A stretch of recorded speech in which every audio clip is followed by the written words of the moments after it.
Here we are with the XT500. I haven't been making a lot of videos because I've been pretty focused on just fixing a lot of the little stuff that has been coming up. Some things have been broken. Probably the biggest thing was the gearbox exploded on me. Don't know what happened with that. So I had to have it rebuilt.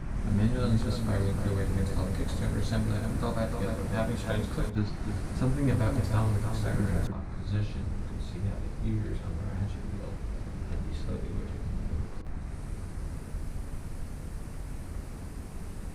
Then the carb has been giving me problems, and I'm actually getting a new carb. So the carb that is on it right now is this 2HO60 Mikuni Kagyo or something like that, and it has all these little diaphragms, and they're just shitty. I think it's been running lean because there's a little bit of an air leak probably. And if you can see up here, my pilot screw actually fell out yesterday while I was riding. The mechanic fixed it for me with a intake manifold screw from a Ford F350. So I've also been riding it a lot too. As you can see, it's pretty muddy. I'm gonna wash it today.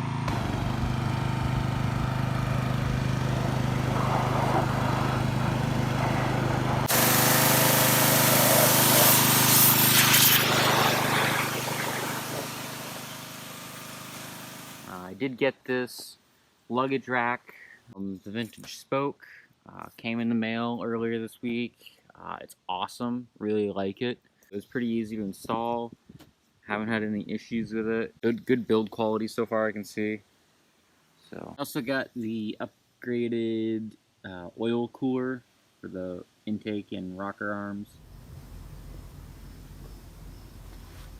So I have that other carb, which is an IT260, which I believe was used in Canada or the UK for the 78 XT500. I got it on eBay from a guy. It's really clean. Just having to rejet it.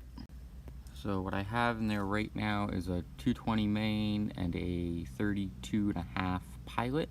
I'd already changed the pilot because it wasn't idling. It was having to idle really high, so I put a bigger pilot in there and it was idling fine again. I rode it around a little while like that, and I checked the spark plug and it was still a little white.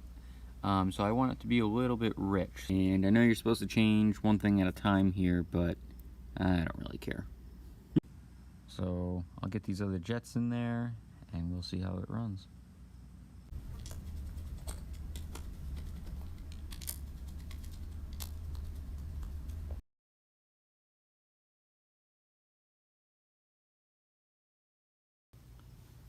So I'm really happy with this carb because it solved the issues I was having with the original carb. I've read online, people have troubles with those. It was hard to start when hot, cold it would start great, but hot it would never start. And it was weird because I'd have to drain a little bit of fuel out of the float bowl. I think the float height was messed up, but once I drained a little bit of fuel, it would restart first kick every time. And I was like, oh, that's just weird. I think I had an air leak from the manifold, so I got a new manifold for it, which has helped. But since putting this carb on, I have not had any issues starting, hot or cold. The only thing I'm just trying to do right now is just get the jets right.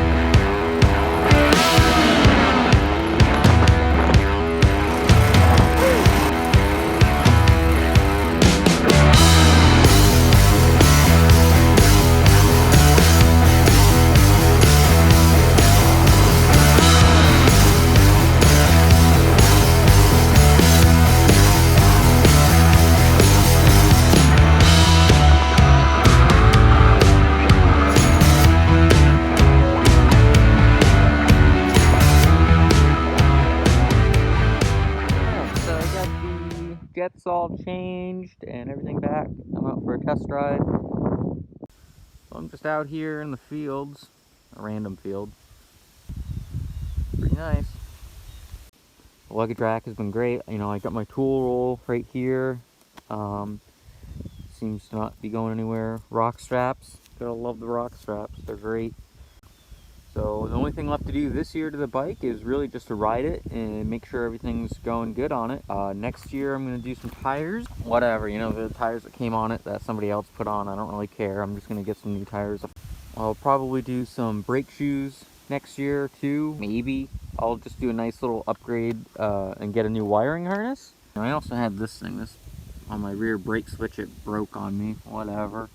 You don't need a rear brake light anyways. So I'm pretty happy with the point where this bike is. It's running great. I would feel pretty good about taking it on a longer ride.